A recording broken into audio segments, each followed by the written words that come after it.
مسلم سائنسدانوں کا جو حشر ہمارے مسلمانوں کے ہاتھوں ہوا عوام کو تو نہیں بتایا جاتا، بلکہ بڑے فخر سے کہا جاتا ہے کہ وہ ہمارے مسلم سائنسدان تھے۔ ان میں سے 5 سائنسدانوں کا مختصر احوال پیش خدمت ہے۔ یعقوب الکندی فلسفے، طبیعیات، ریاضی، طب، موسیقی، کیمیا اور فلکیات کا ماہر تھا۔ الکندی کی فکر کے مخالف خلیفہ کو اقتدار ملا تو ملا کو خوش کرنے کی خاطر الکندی کا کتب خانہ ضبط کر کے اس کو 60 برس کی عمر میں سرعام کوڑے مارے گئے۔ ہر کوڑے پر الکندی تکلیف سے چیخ مارتا تھا اور تماشبین عوام کہکا لگاتے تھے۔ ابن رشد یورپ کی نشاط ثانیہ میں کلیدی کردار ادا کرنے والے اندلس کے مشہور عالم ابن رشد کو بے دین قرار دے کر اس کی کتابیں نظر آتش کر دی گئیں۔ ایک روایت کے مطابق اسے جامع مسجد کے ستون سے باندھا گیا اور نمازیوں نے اس کے منہ پر تھوکا۔ اس عظیم عالم نے اپنی زندگی کے آخری ایام ذلت اور گمنامی کی حالت میں بسر کیے۔ ابن سینا کے بارے میں تو آپ جانتے ہوں گے، جدید طب کے بانی ابن سینا کو بھی گمراہی کا مرتکب اور مرتد قرار دیا گیا۔ مختلف مسلم حکمران اس کے تعاقب میں رہے اور جان بچا کر وہ غریب چھپتا پھرتا رہا۔ اس نے اپنی وہ کتاب جو 600 سال تک مشرق اور مغرب کی یونیورسٹیوں میں پڑھائی گئی، اس کا کتاب کا نام تھا القانون فی الطب، اس نے حالت روپوشی میں ہی لکھی۔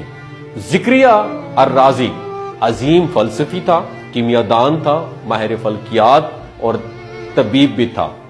زکریا الرازی کو جھوٹا ملحد اور کافر قرار دیا گیا تھا۔ حاکم وقت نے حکم سنایا کہ رازی کی کتاب اس وقت تک اس کے سر پر ماری جائے جب تک یا تو کتاب نہیں پھٹ جاتی یا رازی کا سر۔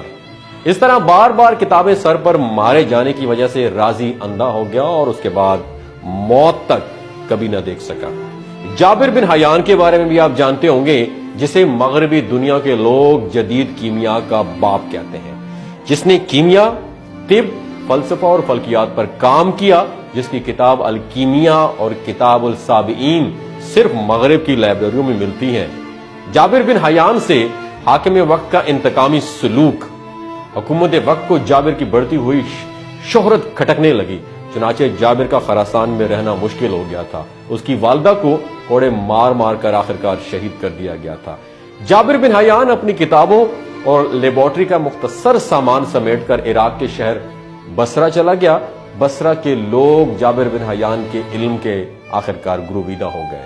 تو دوستو، یہ 5 مسلمانوں کا جو حال ہم مسلمانوں نے کیا تھا وہ کسی سے ڈکی چھپی ہوئی بات نہیں۔ اللہ تعالی ہمیں اپنے محسنوں کی قدر کرنے کی توفیق عطا فرمائے۔ اپنا اور اپنے ساتھ جڑے رشتوں کا خیال رکھیے گا۔ اور آخر میں بتانا چاہتا ہوں کہ ہم نے ڈاکٹر عبدالقدیر کے ساتھ کیا کیا آپ بخوبی جانتے ہیں۔ نہیں جانتے تو تھوڑا سا یوٹیوب کھول کے دیکھیے گا، تھوڑا گوگل کو سرچ کر کے دیکھیے گا، آپ کو لگ جائے گا پتہ کہ ہم لوگ کتنے قدردان ہیں۔